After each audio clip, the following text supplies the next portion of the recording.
Kopi is our life. Yan ang katagang slogan namin. Di nawawala. Kasama ko si Nathan Coop Vlog upang kami ay magkape. Yan po, mga kalingap, sa wakas po, nakakuha na po ng stub, ng coffee stub si Bebang. Ayan po yung pinaproblema niya talaga. At ito po talaga yung pinuntahan niya ang magkape dito sa event. Ayan si Bebang. So namimigay po si Kalingap Rab ng stub ng kape at nakakuha tayo. Pero yan talagang pinuntahan mo yung kape. Kape.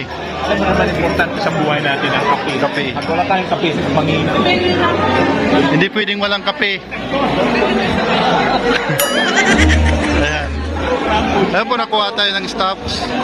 Maghanap po tayo ng kape. Ayan po si Kuya Bal.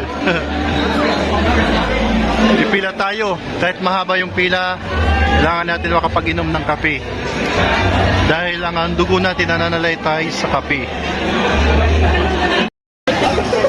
Balik na po. Nakikyanin tayo na dito agawan. Ako!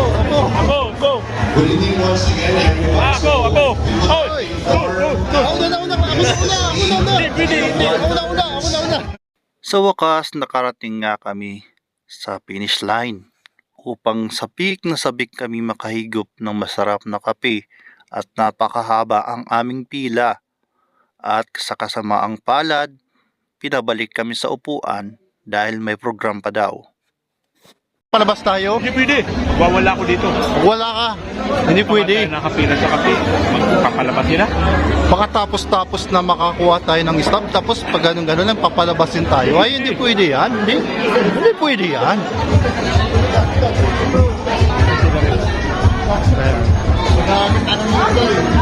Ayan o. Pinangungunaan na tayo.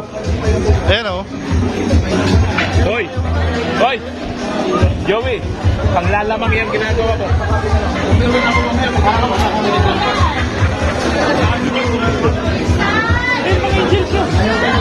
Ayun. Uy, Angels. Oh, ayan. 50k views. Tapos 50, walang K, 50 views lang. Nga. Ayun, pwede na pala kumuha ng kape. Huwag kang maniwala dyan sa mga sabi-sabi na yan. Huwag kang maniwala. Huwag kang maniwala sa mga sabi-sabi na papalabasin tayo. Huwag kang maniwala. Bago pa man lumabas ang mga Kalingap Love Team, ay una munang pinalabas ni Kalingap Rab ang mga K-Boys at mga Kalingap Partners. Isa na ako doon sa hindi nakaligtas at tayo ay pinapila at pina-introduction dito sa harapan mismo ng kamera at siguradong napanood tayo sa channel ni Kalingap Rab. Maraming nga mga tao rito pero excited na kami nila Bebang ang makahigop ng napakatamis at napakasarap na kape na inaantay mi talaga ng napakahabang pila. Ngunit ang tagal, bakit kaya mamaya pa kami magkakape? Woo! Idol! Idol! Ay! Siya no! Uy, napapanood ko to. Nakita ko na sa personal! Nakita ko na sa personal! And now, ladies and gentlemen, we would like to welcome our Kalingap Philippines MC.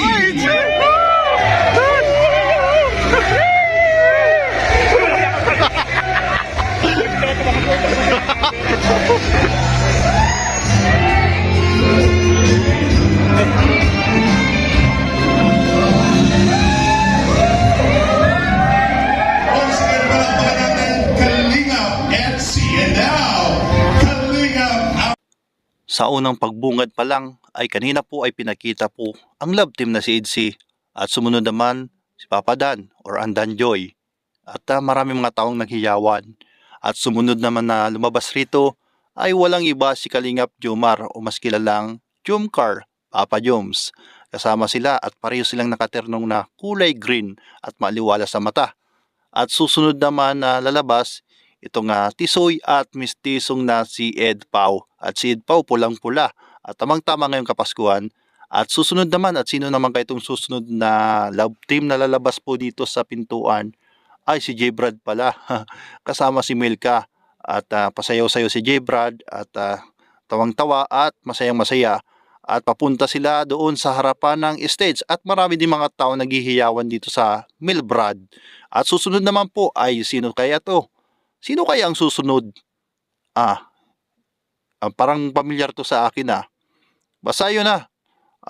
Sorry po at bago lang to ah. Ayan, basta suportahan. At sino kaya ang susunod na lalabas dito sa mahiwagang pinto? Ay, alam ko na, parang ano to ah, pamilyar to sa akin ah. Ayun, yung kapatid ni Edwin. Ayan. At pares din sila ng kasuotan. At susunod pong lalabas ay si Yan. Ayan, lalabas po sila. Partner din sila at marami din sa kanila naghihiyawan. At hindi mawawala itong si Norman saka si Grace. Yan. Masaya-masaya talaga si Norman. Pulang-pula yung damit. At susunod na lalabas ang mga Kalingap Angels. Yun, mga magagandang Kalingap Angels. At papunta din sila sa harapan ng stage. At sino kaya ang susunod? Okay. Si Kalingap Rob ang leading man ng Kalingap.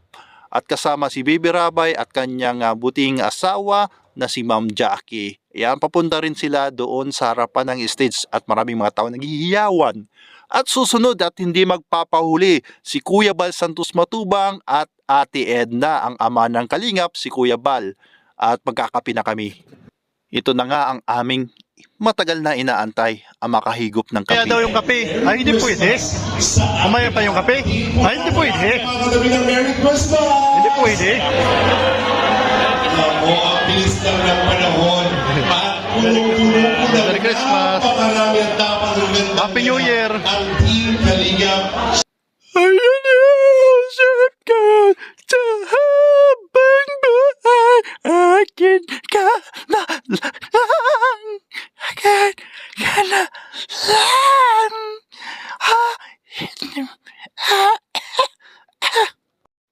Ngayon at kailan man. Yum, yum, yum, yum. Kape, kape. Kanta mo kayong kape, kape. Yeah. Kapi. Kape. At pagkatapos namin magkape ay nagkaroon po ng martial art Filipino culture indigenous. Ito yung mga martial arts nung panahon pa ni Lapu-Lapu na dinala po natin dito sa ating bansa na matagal na nakalimutan at pinapaalala po nila na meron tayong kakayahan about po sa isang labanan o digmaan na sariling atin na nakabuo tayo ng martial arts na pangdepensa natin sa sarili at pinapakita nitong grupong ito na dapat nating buhayin ang makapilipinong kultura. Yan lamang po ang ating nasagap na informasyon sa mga araw na to at sa mga hindi pa po nakapagkapi ay magtimpla rin po kayo at bumili rin. Hindi po, joke lang. At pinapatawa ko lang po kayo at kalimutan natin ang mga problema at kahit minsan ay maging masaya tayo. Maraming salamat po. Ito po muli si Russell, Lara at si Sagap TV.